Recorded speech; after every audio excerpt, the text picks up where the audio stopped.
எல்லாருக்கும் வணக்கம். இந்திய அரசியல் சாசனம் நம்ம தமிழ்நாட்டில் இருக்கிற எல்லாருக்குமே கொடுத்துருக்கிற உரிமையில் ரொம்ப ரொம்ப முக்கியமானது ஓட்டிங் ரைட், வாக்குரிமை. ஒரு மனுஷன் உயிரோடு இருக்கான்றதுக்கு அடையாளமாக இருக்கிறதுல அவனோட ஓட்டுரிமை ரொம்ப முக்கியம்.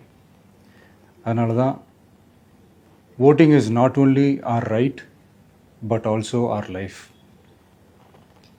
ஒரு முக்கியமான விஷயத்தை பற்றி இப்போ நான் உங்ககிட்ட ஷேர் பண்ண போகிறேன். இது நான் ஃபஸ்ட்டு கேள்விப்பட்ட உடனே எனக்கே ரொம்ப ஷாக்கிங்காக தான் இருந்தது.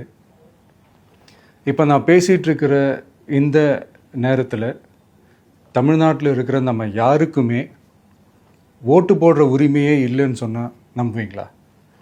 நான் நீங்கள் உட்பட யாருக்குமே அது இல்லை. நான் பயமுறுத்துறேன்னு நினைக்காதீங்க, அதுதான் நிஜமும் கூட. கொஞ்சம் ஏமாந்தால் நம்மளை மாதிரியே இன்னும் லட்சக்கணக்கான பேருக்கும் இதே நிலைமை தான். ஓட்டு போடுற அந்த உரிமையே இல்லாத மாதிரி ஒரு நிலைமை வந்தாலும் வரலாம். இதுக்கு மெயின் ரீசன் அந்த எஸ்ஐஆர், ஸ்பெஷல் இன்டென்சிவ் ரிவிஷன், சிறப்பு தீவிர திருத்தம். இப்போது இந்த எஸ்ஐஆர் நம்ம தமிழ்நாட்டில் எப்படி ஒர்க் ஆக போகுது? கடந்த ஜனவரி மாதம் எடுத்த அந்த கணக்கெடுப்பில் 6,36,00,000 வாக்காளர்கள் நம்ம தமிழ்நாட்டில் இருக்கிறாங்க. ஆனால் அவங்க யாருக்குமே இந்த ஓட்டு போடுற உரிமையே இல்லை. அந்த பிஎல்ஓன்னு சொல்லுவாங்க, பூத் லெவல் ஆஃபீஸர்ஸ், வாக்குச்சாவடி நிலை அலுவலர். அவங்க தான் வீடு வீடாக போய் அந்த ஃபார்மை கொடுப்பாங்க. அதை நம்ம ஃபில்அப் பண்ணி கொடுக்கணும். அதை தேர்தல் ஆணையம் அதை எடுத்துகிட்டு போய் அதை ஸ்க்ரூட்டினைஸ் பண்ணி அது எல்லாமே கரெக்டாக இருக்கான்னு செக் பண்ணி பார்த்ததுக்கப்புறம் அந்த வாக்காளர் பட்டியலை வெளியிடுவாங்க. அந்த வாக்காளர் பட்டியலில் நம்ம பேர் இருக்கணும், அப்போ தான் நம்மளால் ஓட்டு போட முடியும். அந்த புது பட்டியல் வர்ற வரைக்கும் நம்ம வாக்காளர்களான்றது அது உறுதியே செய்ய முடியாது.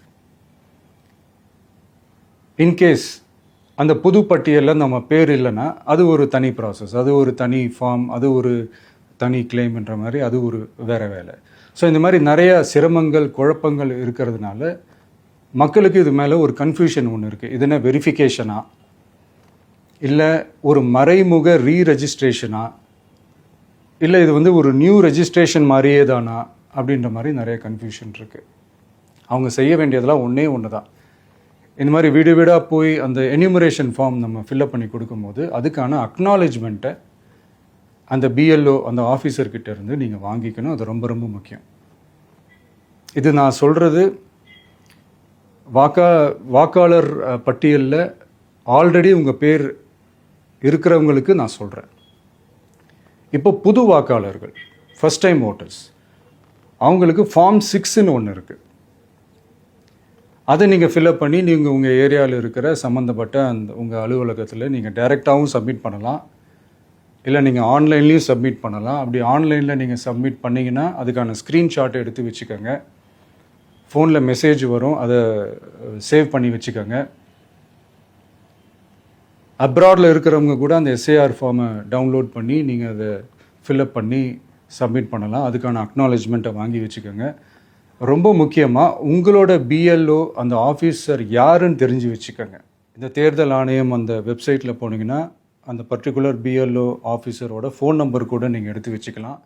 இன்கேஸ் உங்களை யாரையும் ரீச் பண்ணலை இல்லை உங்களுக்கு அந்த ஃபார்ம் கிடைக்கல அப்படின்னா நீங்கள் அவரை காண்டாக்ட் பண்ணி அந்த ஃபார்மை வாங்கி நீங்கள் ஃபில்அப் பண்ணி நீங்கள் சப்மிட் பண்ணலாம். ரொம்ப முக்கியமாக அதுக்கான அக்னாலேஜ்மெண்ட்டை வாங்கி வச்சுக்கோங்க. இது எல்லாமே சரியாக செஞ்சாலும் இந்த எஸ்ஐஆர் மேலே சில டவுட்ஸ் இருக்குது.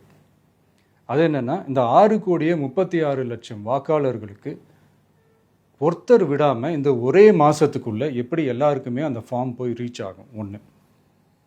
ரெண்டாவது, நீங்கள் வரும்போது வீட்டை பூட்டிட்டு வேலைக்கு போயிட்டு என்ன பண்ணுறது? இப்போ நீங்கள் வருவீங்கன்றதுக்காக வேலையெல்லாம் விட்டுட்டு வீட்டுக்குள்ளேயே உட்காந்துட்ருக்கணுமா? ஸோ இதில் மெயினாக பாதிக்கப்பட போகிறது உழைக்கிற மக்கள், ஏழைகள், வேலைக்கு போகிற பெண்கள். இவங்களுக்கு யார் கரெக்டான அந்த பதில் சொல்ல போகிறது? ஒரு நியாயமான எஸ்ஐஆர்னா என்ன நடக்கணும்? இப்போது இறந்து போனவங்கள மார்க் பண்ணி அதுலேருந்து டிலீட் பண்ணணும். இப்போ போலி வாக்காளர்கள் இருந்தாங்கன்னா அவங்கள மார்க் பண்ணி டிலீட் பண்ணணும். இப்போ ஆல்ரெடி ஓட்டு இருக்கிறவங்களுக்கு எதுக்கு இந்த ரெஜிஸ்ட்ரேஷன் என்ற பேரில் இவ்வளவு குழப்பங்கள் அப்படின்றது தான் இங்கே கேள்வி.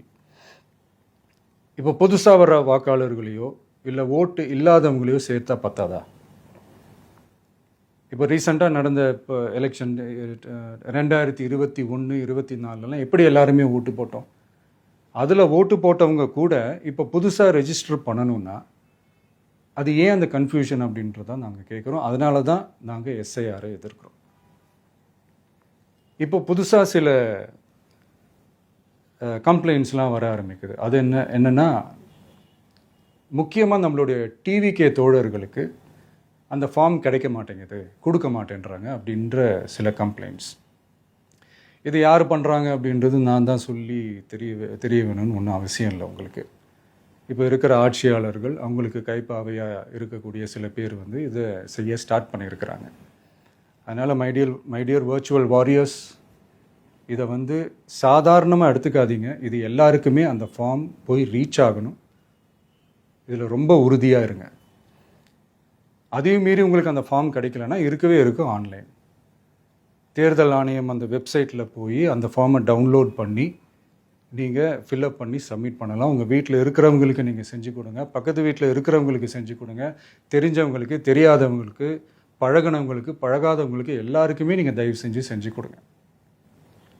அண்ட் ரொம்ப முக்கியமாக நம்ம ஜென்சி கிட்ஸ், நம்ம ஃபஸ்ட் டைம் ஓட்டர்ஸ், நம்ம புது வாக்காளர்கள், நம்ம நண்பா நண்பிகள், அவங்க ரொம்ப கேர்ஃபுல்லாக இருக்கணும். நான் ஆல்ரெடி சொன்ன மாதிரி உங்களுக்கான ஃபார்ம், அந்த ஃபார்ம் நம்பர் 6, அதை கரெக்டான டீட்டெயில்ஸோட கரெக்டான உங்கள் டாக்குமெண்ட்ஸை வச்சு அதை சப்மிட் பண்ணுங்கள். ஏன்னா வரப்போகிற தேர்தலில் நீங்கள் தான், அந்த ஜென்சி வாக்காளர்கள் தான் மிக முக்கியமான ஒரு ஃபோர்ஸ் அப்படின்றது எல்லாருக்குமே தெரிஞ்ச ஒரு விஷயம். அதனால் உங்களை டிஸ்டர்ப் பண்ணுறதுக்கு, உங்கள் பேரை அதில் இன்க்ளூட் பண்ணாமல் செய்கிறதுக்கு என்னென்ன வேலைகள் செய்யணுமோ, என்னென்ன தில்லுமுள்ளு வேலைகள் செய்யணுமோ எல்லாமே அவங்க செய்வாங்க. இது நமக்கு எல்லா திசையிலையும் எல்லா பிரச்சனைகள் கொடுத்துட்டு தானே இருக்கிறாங்க. அது டிஃபால்ட்டாக நடந்துட்டு தான் இருக்கும், அது ஒன்றும் பண்ண முடியாது. ஸோ அந்த மாதிரி ஓட்டு போடுற விஷயத்துலேயும் அவங்க என்ன உத்தரமராக மாறவா போகிறாங்க? இப்போ நான் சில மீட்டிங்ஸ்லலாம் ரிப்பீட்டடாக ஒரு விஷயம் நான் சொல்கிறேன்ல, 2 பேருக்கு நடுவில் தான் போட்டி அப்படின்ட்டு. அது மேடைக்கு மேடை அவங்க அதை ப்ரூவ் பண்ணிகிட்டு இருக்கிறாங்க. அதனால் தோழர்களே, வரப்போகிற தேர்தலில் நம்ம யாருன்னு காட்டணும், நம்ம பலம் என்னன்னு காட்டணும். அதுக்காக அந்த பலமான, அந்த பவர்ஃபுல்லான ஆயுதத்தை நம்ம கையில் எடுக்கணும். அந்த ஆயுதம் வேறு எதுவுமே இல்லை, ஓட்டு, வாக்கு, ஜனநாயகம். அது இருந்தால் தான் நம்ம அந்த வெற்றியை நோக்கியே நம்மளால் பயணிக்க முடியும். தமிழ்நாடே அந்த வாக்குச்சாவடி முன்னாடி திரண்டு நிற்கணும்.